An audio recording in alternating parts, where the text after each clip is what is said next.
Hello guys, I hope you all are well. Today in this video we are going to discuss or reconstruct the lesson 9 of class 6, that is I will go with my father a plowing, and it is written by Joseph Campbell. I will go with my father a plowing অর্থাৎ আমি আমার বাবার সঙ্গে লাঙল দিতে যাব। এটা লিখেছেন কে? Joseph Campbell. চলো আগে আমরা প্রথমে কবি পরিচিতিটা একটু পড়ে নিই। জোসেফ জন ক্যাম্পবেল এনার পুরো নাম। 1879 to 1944 was a famous Irish poet and lyricist. ইনি এই যে জোসেফ জন ক্যাম্পবেল, ইনি কে ছিলেন? একজন ফেমাস বিখ্যাত আইরিশ পোয়েট, আয়ারল্যান্ডের কবি ছিলেন, অ্যান্ড লিরিসিস্ট। দেখো লিরিসিস্ট কথাটা কি, লিরিসিস্ট ব্যাপারটাকে, লিরিসিস্ট হচ্ছেন সেই সমস্ত ব্যক্তিবর্গ বা ব্যক্তিরা যারা গানের কথা লিখে থাকেন, ঠিক আছে? তো he was born in Belfast in an Irish family. তিনি বেলফাস্টে, আইরিশ পরিবারে, আয়ারল্যান্ডের একটা পরিবারে, বেলফাস্ট সেটা একটা জায়গার নাম, সেখানে জন্মেছিলেন। His literary activities began with songs. তার যে সাহিত্য কার্যকলাপ, সাহিত্যে জগতে তার যে কাজগুলো, এইগুলো শুরু হয়েছিল কিসের মধ্যে দিয়ে, কী দিয়ে শুরু হয়েছিল? সংস, গান দিয়ে শুরু হয়েছিল। In 1905 he moved to London. 1905 সালে তিনি কোথায় গিয়েছিলেন? ইংল্যান্ডে, লন্ডনে গিয়েছিলেন। His famous poems include at harvest, on waking, the blind man at the fair, the old woman etcetera. তার যে বিখ্যাত কবিতার গুলো, সেইগুলো কি কি? অ্যাট হারভেস্ট প্রথমটা একটা বিখ্যাত, তারপরে কি আছে? অন ওয়েকিং আছে, the blind man at the fair আছে, আর কি দ্য ওল্ড ওম্যান আছে, এটসেট্রা ইত্যাদি। এরপরে দেখো ম্যাচিং একটা দেয়া আছে তোমাদের, কলম এর সঙ্গে কলম বি ম্যাচ করতে হবে। তো দেখো কলম এতে বিভিন্ন লোকেদের বিভিন্ন পেশার নাম লেখা আছে, পেশা, ঠিক আছে? যেমন দেখো প্রথমে ব্ল্যাক স্মিথ। ব্ল্যাক স্মিথ মানে তোমরা জানো কামার, মানে যারা লোহা পেটায়, লোহা পেটানোর কাজ করে। তারপরে দেখো হকার মানে ফেরিওয়ালা, বুঝতে পারছো। নার্স মানে সেবিকা, যারা রোগীদের সেবা করে বেড়ায়, সার্ভ করে। পাইলট মানে তোমরা জানো উড়োজাহাজ চালক। আর বিদিকে দেখো বি কলামে কী দেওয়া রয়েছে যে ওরা কি কি কাজ করে। প্রথমে রয়েছে ফ্লাইজ এরোপ্লেনস, এরোপ্লেন ওড়ায়। কারা হবে বলো তো? পাইলট, 4 দাগ। এবার দেখো ওয়ার্কস উইথ আয়রন, লোহা নিয়ে কাজ করে, কি হবে? প্রথমটা বাদিকের ব্ল্যাক স্মিথ হবে। এবার দেখো সেলস ওয়ার্স মানে বিভিন্ন জিনিসপত্র বিক্রি করে, কি হবে? হকার। আর লাস্টে দেখো লুকস আফটার সিক পিপল মানে অসুস্থ মানুষজনদের দেখাশোনা করে, কি হবে? নার্স। এরপরে আমি একটু সংক্ষেপে এই কবিতার বিষয়বস্তুটা বলে দিই। কবিতায় দেখা যাচ্ছে একটা ছেলে, সে চায় তার বাবার সঙ্গে তার বাবার চাষের খেতে যেতে, এবং তার বাবা যখন কাজ করবে সেই ছেলেটাও তার বাবার সঙ্গে সেই কাজগুলোতে অংশগ্রহণ করবে। আর বিভিন্ন পশু মানে বিভিন্ন পাখির নাম আছে, তারা ছেলেটাকে সঙ্গ দেবে হয়তো চাষের মাঠে। তো এখানে মূলত চাষের যে 3টে স্টেজ, অর্থাৎ লাঙল দেওয়া, বীজ বোনা, আর সেই ফসল হলে যখন বড় হবে তখন শস্য কাটা। তো এই 3টে স্টেজ এই কবিতার মধ্যে সুন্দরভাবে ফুটিয়ে তোলা হয়েছে, এবং তার সঙ্গে রিলেটেড যে মাঠের প্রকৃতি, মাঠের চিত্র, সেটা ভিভিডলি, প্রাণবন্তভাবে কবি এখানে তুলে ধরেছেন। তো চলো আমরা এরপরে কবিতায় চলে যাই। প্রথমে দেখো, প্রথমে স্ট্যান্জাটা, I will go with my father a plowing to the green field by the sea, and the rooks and the crows and the seagull will come flocking after me. I will sing to the patient horses with the lark in the while of the air, and my father will sing the plough song that blazes the cleaving share. Okay, দেখো, I will go with my father a ploughing to the green field by the sea. আমি যাব আমার বাবার সঙ্গে লাঙল দিতে। এই ক্ষেত্রে জমিটার রং দেখো, to the green field by the sea, সমুদ্রের ধারের সবুজ জমিতে। দেখো এইটা তোমরা জানো, যারা তোমরা যারা একটু চাষের ব্যাপারে খোঁজখবর রাখো তারা অবশ্যই জানতে পারবে যে চাষের জমিতে যখন আমরা লাঙল দিই, লাঙল দেওয়ার আগের মুহূর্তে সেই জমিতে কিন্তু বিভিন্ন রকম আগাছা জন্মায়, এবং আগাছা জন্মানোর ফলে মাঠের রঙটা কিছুটা সবুজাভ হয়ে যায়। এরপরেই সেই জমিতে লাঙল দেওয়া হয়। তো সেরকমই সবুজ জমিতে ছেলেটা যাবে তার বাবার সঙ্গে লাঙল দিতে। And the rooks and the crows and the seagull and the rooks, দেখো রুকস মানে হচ্ছে দাঁড় কাক, ক্রোজ মানে এমনি কাক, অ্যান্ড দ্য সিগাল, সিগাল মানে কি গাংচিল। ঠিক আছে, এই তিন ধরনের পাখি কি হবে, will come flocking after me. কবিকে অর্থাৎ ওই ছেলেটাকে will come flocking after me, দলবদ্ধ হয়ে ধাওয়া করবে ছেলেটাকে। ফ্লাউকিং মানে হচ্ছে ঝাঁক বেঁধে ধাওয়া করা। ছেলেটাকে ঝাঁক বেঁধে ধাওয়া করবে যখন সে ওর বাবার সঙ্গে যাবে চাষ করতে। I will sing to the patient horse's, শুধুমাত্র যে ছেলেটা ওর বাবার সঙ্গে চাষের কাজ করবে আর পাখিগুলো ওকে শ্রেণীবদ্ধভাবে ধাওয়া করবে শুধু তাই না, I will sing to the patient horse's. এবার ছোট্ট ছেলেটি বা মেয়েটি বলছে যে সে উইল সিং, গান গাইবে। কাদের প্রতি গান গাইবে, কাদের জন্যে গান গাইবে, টু দ্য পেশেন্ট হর্সেস, ধৈর্যবান ঘোড়া। দেখো আমাদের দেশে চাষের কাজে যখন আমরা লাঙল ব্যবহার করি, সেই লাঙলগুলো কোন পশুতে টানে বলো তো? বলদ অর্থাৎ গরু, ঠিক আছে, পুরুষ গরু। আর এটা তো আয়ারল্যান্ডের ঘটনা, আইরিশ। তো এই আয়ারল্যান্ডের এখানে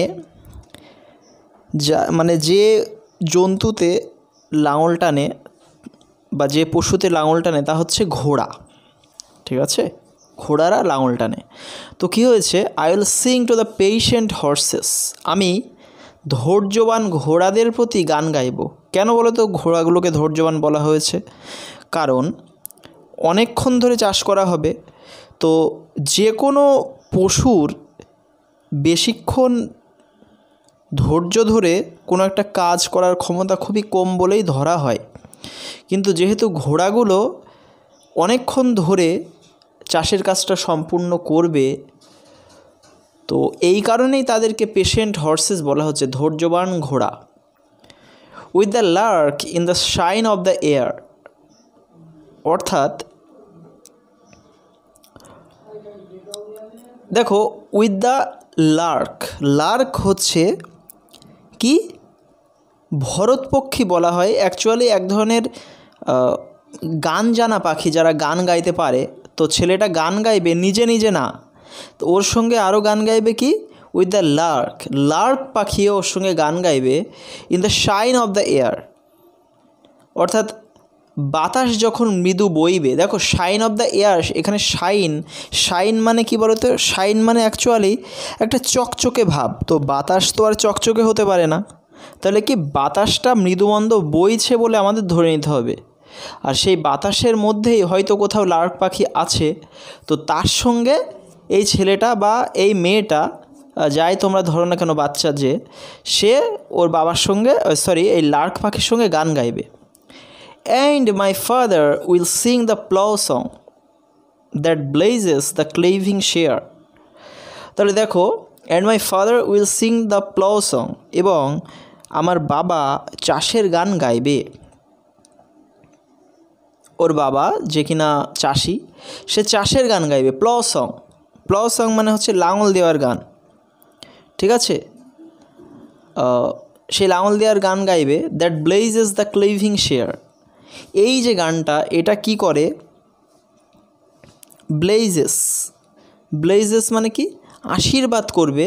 দ্য ক্লিভিং শেয়ার, অ্যাকচুয়ালি ক্লিভিং ব্যাপারটা কি তোমাদের একটু বলে দিই।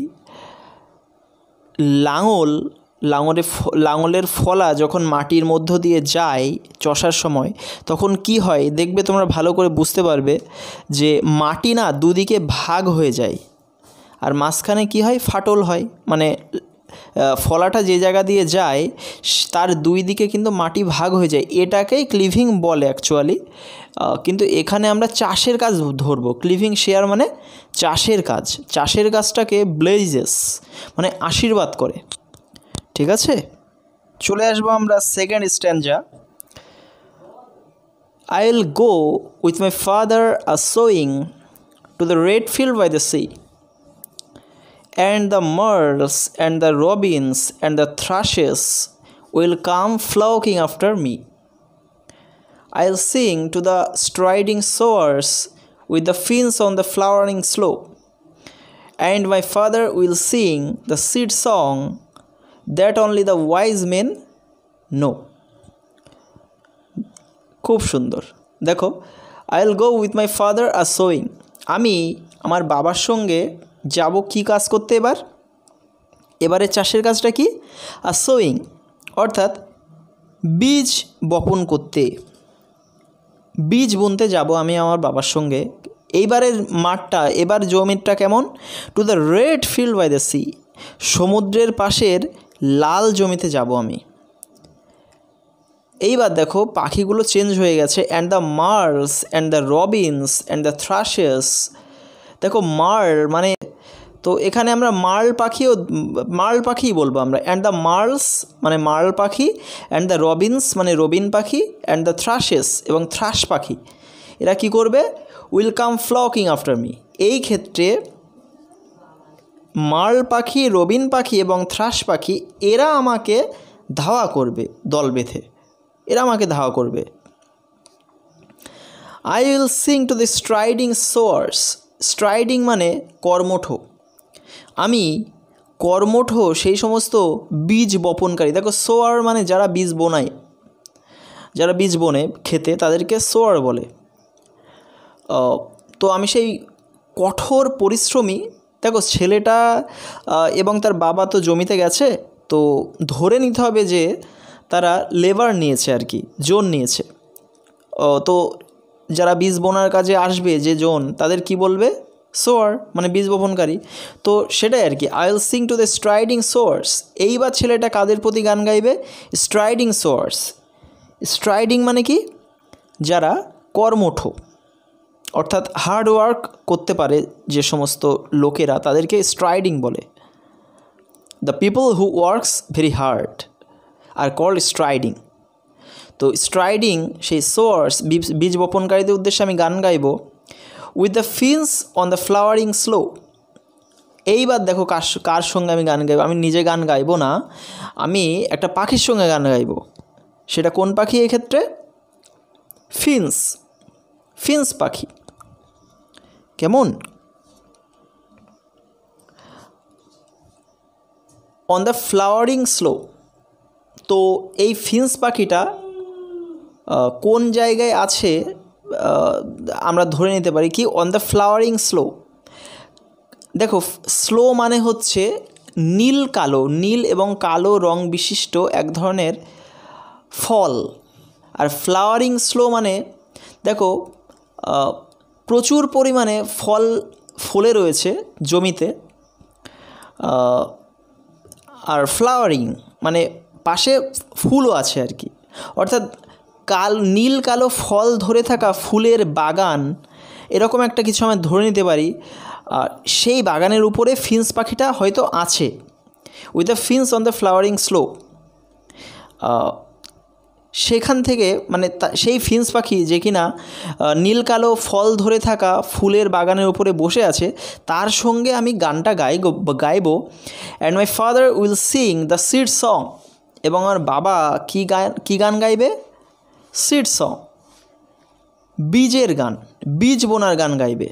That only the wise men know, যেটা কিনা একমাত্র দেখো wise men know. Wise men মানে কি? জ্ঞানী মানুষেরা, ঠিক আছে। দেখো জ্ঞানী বলতে বোঝাচ্ছে এখানে যারা গানের মর্ম বুঝতে পারবে। দেখো পড়াশুনো জানলেই কিন্তু তারা জ্ঞানী হয় না, পড়াশুনো এবং জ্ঞানীর মধ্যে একটু পার্থক্য আছে। জ্ঞানী হতে গেলে তুমি যে কোনো মানে পড়াশুনো না মানে পড়াশুনো সবসময় যে তোমাকে পড়াশুনোই করতে হবে তা না, তুমি অন্যভাবে জ্ঞানান্বেষণ করতে পারো। অর্থাৎ তার বাবার গান বোঝার জন্যে তাকে যে পড়াশুনো করতে হবে এরকম কোনো ব্যাপার নেই, গানের ভাষাগুলো বুঝতে হবে। That only the wise men know, বলছে আমার বাবা সেই বীজ বোনার গান গাবে যেটা একমাত্র যারা বোঝে চাষের কাজ তারাই একমাত্র আমার বাবার গানের বিষয়বস্তু বুঝবে। নেক্সট চলে আসবো আমরা পরের স্ট্যাঞ্জা, লাস্ট স্ট্যাঞ্জা এটা। দেখো I'll go with my father reaping to the brown field by the sea, and the geese and the pigeons and the sparrows will come flocking after me. I'll sing to the weary reapers with the rain in the heat of the sun, and my father will sing the shyth song that joys the harvest done. তাহলে দেখো I'll go with my father reaping, এই ক্ষেত্রে এইবারে দেখো ছেলেটা একেবারে চাষের শেষ যে স্টেজ চাষের কাজে সেটা কি রিপিং, অর্থাৎ শস্য কর্তন করা, যাকে খাঁটি বাংলায় বলে, মানে এমনি বাংলায় বললে শস্য কেটে নেওয়া। শস্য কেটে নেওয়া।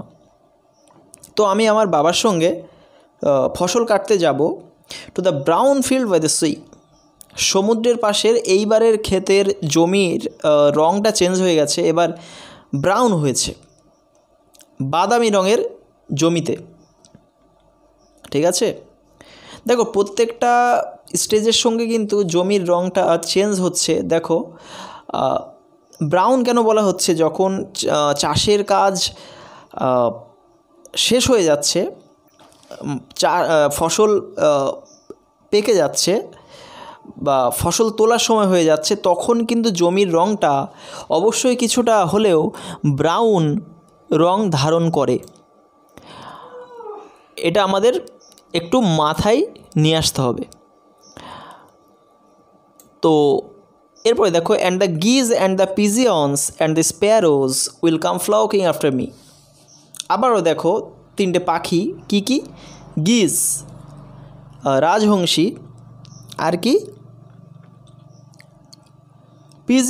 পিজিয়ন্স মানে পায়রা, অ্যান্ড দ্য স্প্যারোজ এবং চড়ুই পাখি, এরা কি করবে?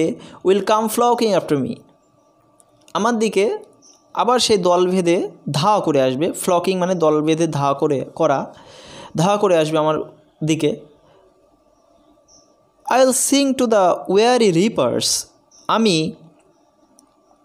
ওয়ারি অর্থাৎ ওয়ারি মানে টায়ার্ড, ক্লান্ত, আমি ক্লান্ত শস্য কর্তনকারীদের উদ্দেশ্যে গান গাইব।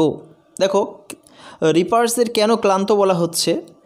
আমরা ধরেই নিতে পারি যে দেখো জমির কাজ, ফসলের কাজ কখনোই সহজ হয় না, তার উপরে শস্য কাটার কাজ অবশ্যই কঠিন হয়, সুতরাং ওরা অবশ্যই ওয়ারি তো হবেই, ক্লান্ত তো হবেই।